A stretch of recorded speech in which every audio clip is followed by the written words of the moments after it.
It's Christmas Eve in 2022, and Dan, a former sergeant currently working as a teacher, is supposed to be helping his wife Amy and his daughter Murray with a party. Instead, he's on the phone trying to apply for his dream job at a lab, but unfortunately his application is rejected. After throwing a disappointed tantrum outside, Dan joins his daughter on the couch and reminds her to do what nobody else is willing to do. The family then watches an important soccer match, but the game is suddenly interrupted when a glowing cloud of smoke and electricity appears on the field and people start coming out of it. These people look like soldiers and are led by Lieutenant Hart, who informs everyone that they come from the year 2051.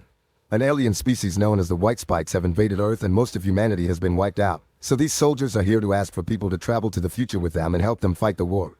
As months pass, countries all over the world send as many soldiers as they can, but it seems it's never enough. The future keeps asking for more people, and only a quarter of those who go come back. When they run out of trained soldiers, the government begins drafting civilians to join the fight. This causes riots on the streets because many people believe they shouldn't be sent to a war that doesn't affect them. Dan continues to work as a teacher, but his students don't seem too interested in what he has to teach because they don't see the point if they'll be dying anyway. The only exception is Martin, who is obsessed with volcanoes and always wants to talk about them all the time. At that moment, Dan receives an important message on his phone. He's been drafted. Dan goes to the military facility and he's put through some tests that confirm he'll be able to join the fight because he'll be dead in 7 years. Suddenly Dan feels a painful sensation on his arm and discovers they've put a metal device on his arm. He's informed that the device will keep track of him in the future. After 7 days of touring, the device will bring him back. Afterward, Dan goes to tell Amy the news, and she immediately decides they should run away. Dan points out he can't get rid of a government tracker, so Amy begs him to talk to his dad, who Dan hasn't seen since he was abandoned as a kid. Putting pride aside for the sake of his family, Dan goes to see his father James to ask for his help. But James thinks Dan was sent by the government to spy on him and an argument ensues. In the end, Dan has to leave with the device still attached to his arm. He returns home to give his family the bad news, but he also promises he'll be back. The next day, Dan goes to the training facility, where he befriends a scientist named Charlie and a fighter called Dorian, who is going back for his third draft. They receive basic training, which includes shooting and first aid, before they're given a full explanation of how the time travel technology works. The time link is similar to two rafts on a moving river, and a river can only move between those 2 points. That's why they can only travel between 2022 and 2051. Those are the fixed points and they can't choose something right before the war. Sometime later, the trainees are resting in the barracks when suddenly the alarm begins ringing. It's time for them to leave. The trainees are confused because they were supposed to have 7 days of training, but they're told the future can't simply choose when they need help. Once everyone has gathered, the time link is activated and a cloud like it appeared during the soccer match begins absorbing them into the future. They're supposed to be going to Miami Beach, but in the control room, something goes wrong with the output coordinates. The group appears in the sky right above the city and falls on top of a building, which causes many of them to instantly die. The remaining members manage to save themselves because they fall into a pool and they only have to swim out. The team looks down at the city of Miami and finds it in complete ruins. They don't know how to proceed, but at that moment they're contacted by a colonel, who informs them the city has been overrun by white spikes, so soldiers are coming to completely bomb the place. The team's mission is to rescue a research team that is trapped inside a laboratory. The colonel knows Dan has experience in the military and puts him in charge of the team. Dan guides the team throughout the city, giving them indications of how to move properly and finding death and destruction everywhere they go. They find a lab building and when they enter it, they discover a dead alien, so Dorian takes a claw as a trophy. Further inside they find the research team, but they're all dead as part of an alien trap.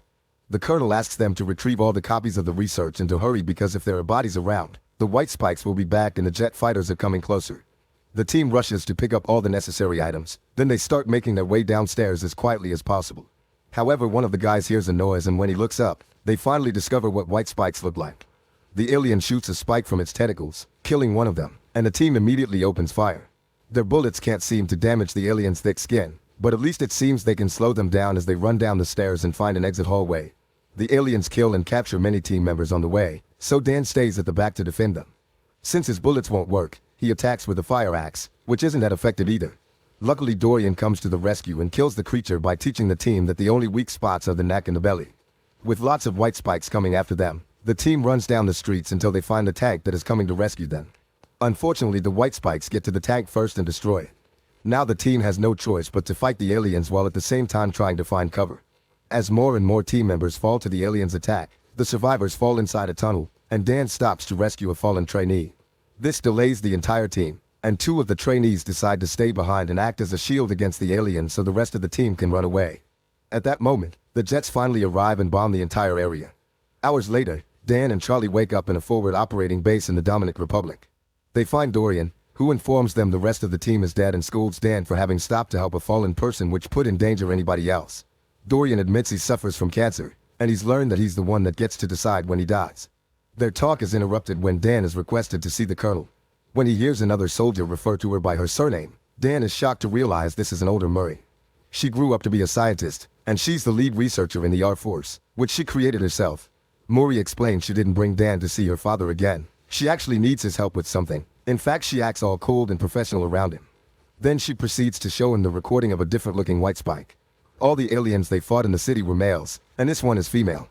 She's more aggressive and much rarer. She also nests underground.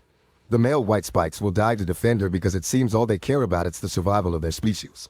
The bombs the military use have a toxin Murray created, and so far it's been killing the male white spikes without issues.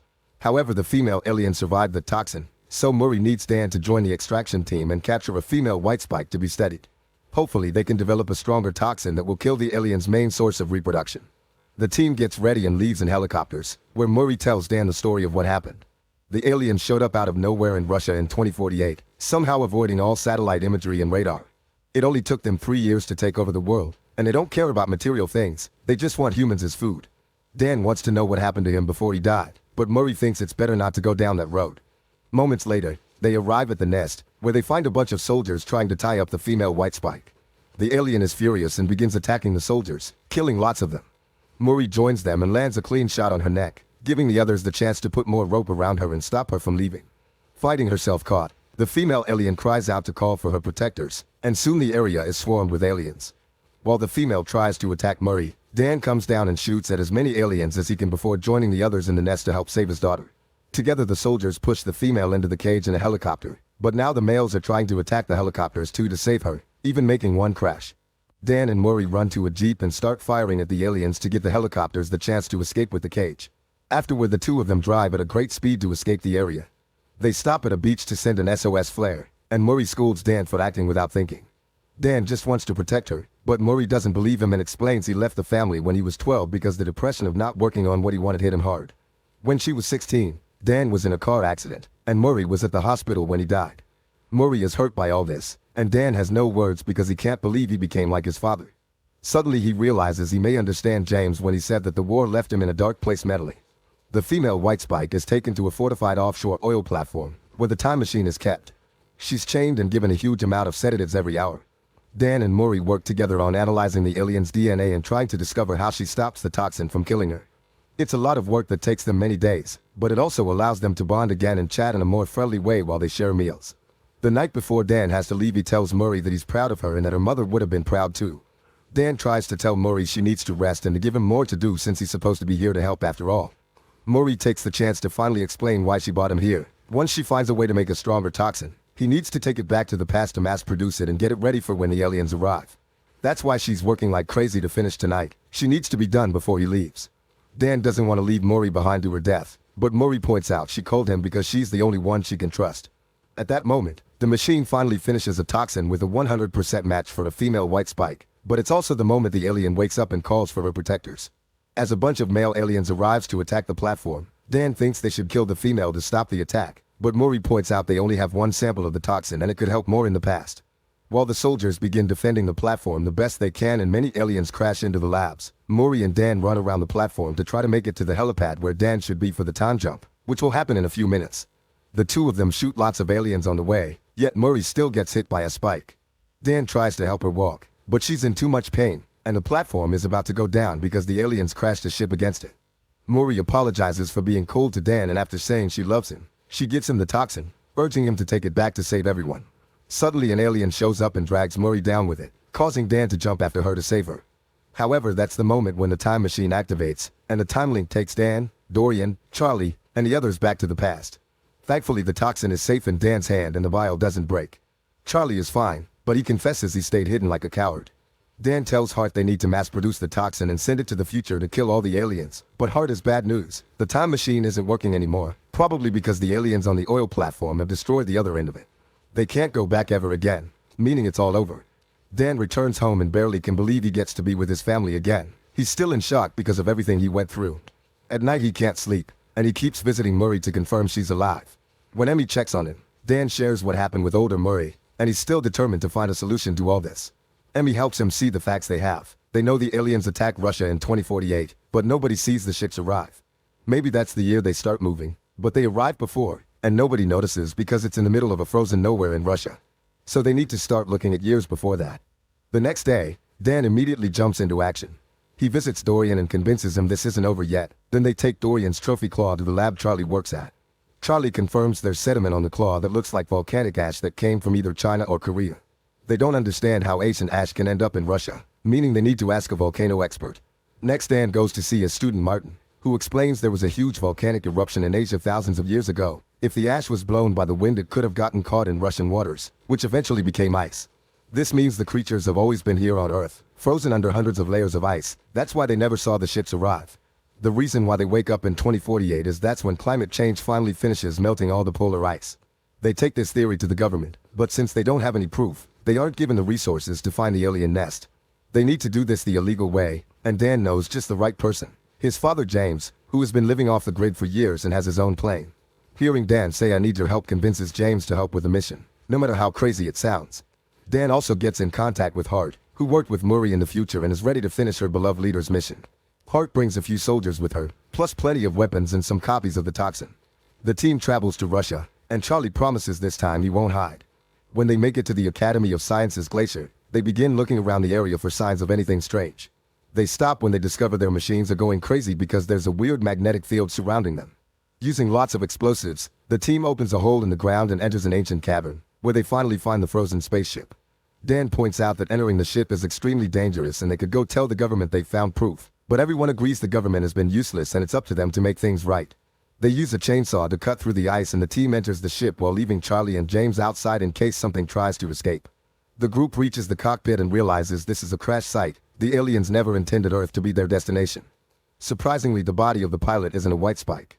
They go into another room and find the actual white spikes inside a series of biopods, which makes them realize their cargo. They're bioengineered creatures that were used by the pilot's alien race as weapons to colonize other planets. The team begins injecting the pods with the toxin and watches the white spikes wriggling in pain, confirming the toxin kills them. However, their cries also wake up the aliens that haven't been injected yet, causing them to break their pods and attack. The team shoots as many as they can, but some of them manage to escape. Dorian points out they have no choice but to blow up the ship, so he gives Dan his claw and accepts to stay behind to activate the bomb once everyone is out. James begins shooting at the aliens that escape, but Charlie's weapon gets stuck and he begins killing the creatures with a chainsaw. Dan makes it outside and warns them to run away while Hart and the others are swarmed by a huge colony of aliens. Not being able to wait anymore, Dorian makes the bomb explode, bringing everyone creature down with him and dying on his terms like he wanted. Dan, Charlie, and James get out of the cavern before the explosion hits them, but James explains he saw an alien with a red belly escape. Dan realizes that's the female, so they split up to go after her. The Queen finds one of them and attacks, but it turns out it's a snowman covered in clothes that James put up as a trap. When the Queen goes after him instead, Dan shows up to hit her with a snowmobile. Then father and son begin shooting together until they push the Queen off the edge of the cliff. They know she isn't dead yet though and get ready for her return. When the Queen attacks again, she pushes them to separate them, then shoots a spike at Dan before going after him. Dan uses that same spike to stab her mouth and James uses the chance to hit her with an axe, leaving her blind. The Queen begins thrashing around in desperation and Dan takes the chance to inject the toxin into her leg.